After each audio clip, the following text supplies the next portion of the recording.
Hello बच्चों, आपका हमारे YouTube channel Sachin online study में आप लोगों का स्वागत है। तो बच्चों, आज मैं आप लोगों के लिए लेकर आया हूँ बिल्कुल एक धांसू चैप्टर जो कि है मैथ से रिलेटेड, यानी कि रूट वाले जोड़, गुणा, घटाओ। आज हम इस वीडियो में सीखने वाले हैं। तो बच्चों, वीडियो को ध्यान से देखना, लास्ट तक देखना, तभी आपको समझ में आएगा। तो चलिए वीडियो को स्टार्ट करते हैं। यानी कि पहले हम बात करेंगे बच्चों यहाँ पर जोड़ की। तो जोड़ की बात करेंगे तो पहला हमारा सवाल जैसे कि यहाँ पर लिखा है 3√2 प्लस √2। बच्चों, यदि √2 आपको कहीं यानी √2 आपको कहीं लिखा नजर आ जाए तो यानी कि इसके बाहर एक बच्चों लिखा रहता है। ये हम लिखते नहीं हैं, लेकिन ये लिखा रहता है। यदि हम आंसर आ जाए 1√2 तो इसे हम इस तरह लिखेंगे √2। एक को नहीं लिख सकते हैं, एक को नहीं लिखते हैं, लेकिन एक लिखा रहता है। तो बच्चों एक यहाँ पर है। उसके बाद में हम बाहर वाले बाहर को यहाँ पर जोड़ लेंगे, यानी कि 3 और 1 4, तो लिखेंगे 4, फिर अंडर रूट लगा देंगे।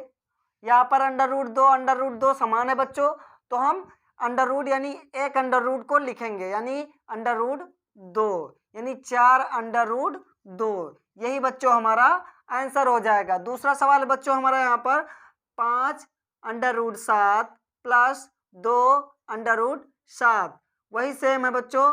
बाहर वाले बाहर को जोड़ देंगे, यानी 5 2 7, अंडर रूट लगा देंगे। उसके बाद में 7 7 यहाँ पर बच्चों सेम है, जैसे कि यहाँ पर सेम है। 7 7 सेम है, तो हम 7 को एक बार लिखेंगे। कितनी बार लिखेंगे? एक बार लिखेंगे, यानी 7√7। यही बच्चों हमारा आंसर हो जाएगा। तीसरा सवाल है बच्चों हमारा 3√5 प्लस 4√5। ये बच्चों सवाल है, वही हम कंडीशन यहाँ इसमें भी करेंगे, यानी कि बाहर वाले बाहर से जोड़ देंगे, यानी 3 और 4, 4 3 7 हो जाएगा। फिर अंडर रूट का निशान लगा देंगे।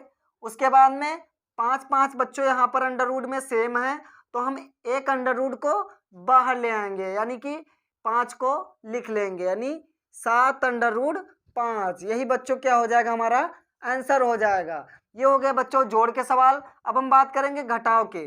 तो घटाव के यहाँ पर लिखा है जैसे कि 4√7 -2 7 यानी -2√7। ये बच्चों हमारा सवाल है। अब हम इसमें क्या करेंगे, जैसे कि हम यहाँ पर जोड़ दिए 4 और 3 को जोड़े हैं, तो वही उल्टा करेंगे, यानी 4 में से 2 को हम माइनस करा देंगे, यानी माइनस कराएंगे, कितना आ जाएगा? 2 आएगा निकल के। उसके बाद में 7 7 यहाँ पर बच्चों वही कंडीशन वही करेंगे हम। 7 7 यहाँ पर अंडर रूट सेम है, तो हम एक अंडर रूट यानी एक 7 अंडर रूट को बाहर ले आएंगे, तो लिखेंगे 2√7। यही बच्चों क्या हो जाएगा? हमारा आंसर हो जाएगा। दूसरा सवाल है बच्चों हमारा 48 यानी √48 माइनस √27। बच्चों इस सवाल में आपको यानी आपके दिमाग में आ रहा होगा कि यहाँ पर कोई संख्या लिखी ही नहीं है, तो इसे हम कैसे माइनस करें? तो बिल्कुल सिंपल सा है। तो हम देखेंगे यहाँ पर 48 और 27 की बात करेंगे। पहले हम बात करेंगे 48 की। 48 की हम बात करेंगे कि कोई ऐसी संख्या ढूंढ ले जो कि पूर्ण वर्ग हो और साथ साथ में 48 को विभाजित भी कर दे। ऐसी संख्या है रे कि 48 को विभाजित करते और पूर्ण वर्ग भी हो। तो लिखेंगे, पहले अंडर रूट लगा लेंगे। यहाँ पर हम लिखेंगे 16 × 3, यानी 16 एक ऐसी संख्या है बच्चों जो कि पूर्ण वर्ग है और 18 यानी 48 से यहाँ पर विभाजित भी हो रही है। तो यहाँ पर लिखेंगे हम माइनस का निशान लगा देंगे। अब बात करेंगे हम 27 की बच्चों। 27 यानी 27 में कोई ऐसी संख्या ढूंढ लें जो कि पूर्ण वर्ग हो और साथ साथ में 27 से विभाजित भी हो जाए, तो लिखेंगे अंडर रूट 9 × 3, 9 × 3, यानी कि 9 यहाँ पर एक पूर्ण वर्ग संख्या है, पूर्ण वर्ग है, इसका वर्गमूल 3 होता है बच्चों। 9 यहाँ पर पूर्ण वर्ग है और 9 × 3, 9 का 9, 9 दूनी 18, 9 3 27, यानी बच्चों 27 से विभाजित भी हो रहा है। तो हम लिखेंगे 16 गुणे यानी अंडर रूट 16 × 3 माइनस 9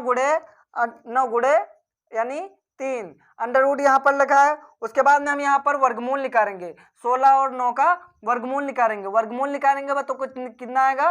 16 का वर्गमूल होता है 4, लिखेंगे 4, उसके बाद में 3 का तो वर्गमूल बच्चों निकलता नहीं है, तो 3 को हम वैसे लिख लेंगे 4 अंडर रूट 3। उसके बाद में माइनस का निशान लगाएंगे।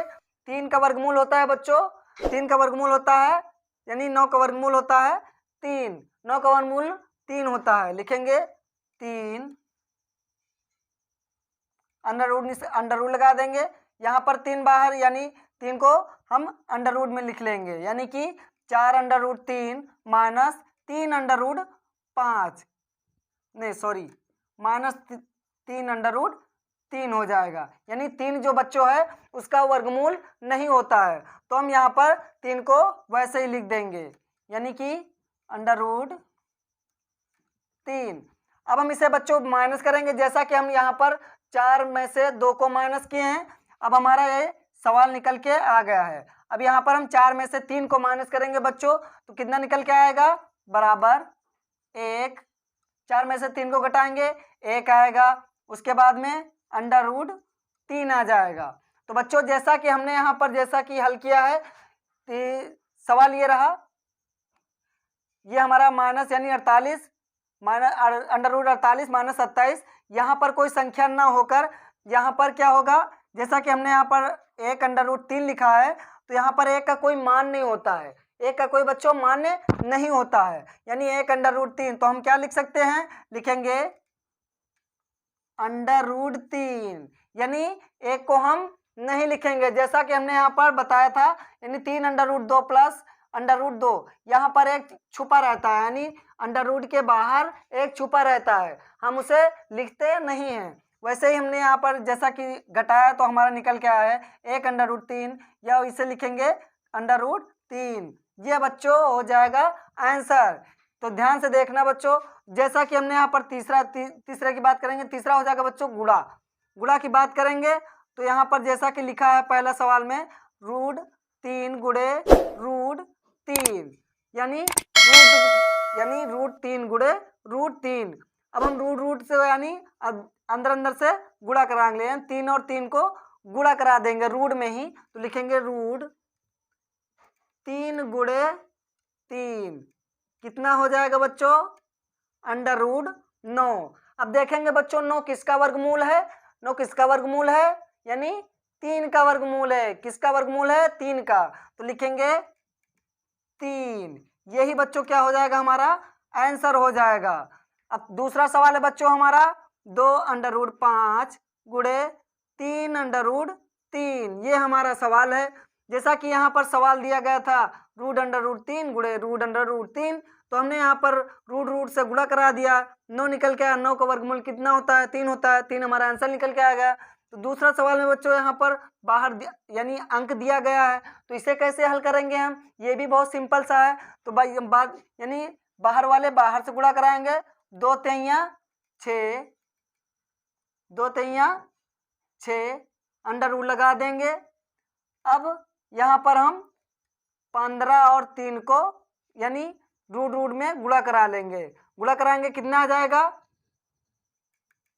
5 3 15, ये बच्चों क्या हो जाएगा, हमारा आंसर हो जाएगा, यानी 2 अंडर रूट 5 गुणे 3 अंडर रूट 3, 6 अंडर रूट 15, ये बच्चों हमारा आंसर हो जाएगा।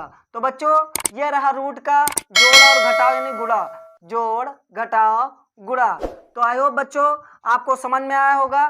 तो बच्चों इस तरह के सवाल आप कॉपी पर नोट करके खुद हल करिए, और ना समझ में आए तो एक बार वीडियो को जरूर देख लीजिए। तो बच्चों आज के लिए इतना ही, मिलते हैं अगली वीडियो में। जय हिंद, वंदे मातरम।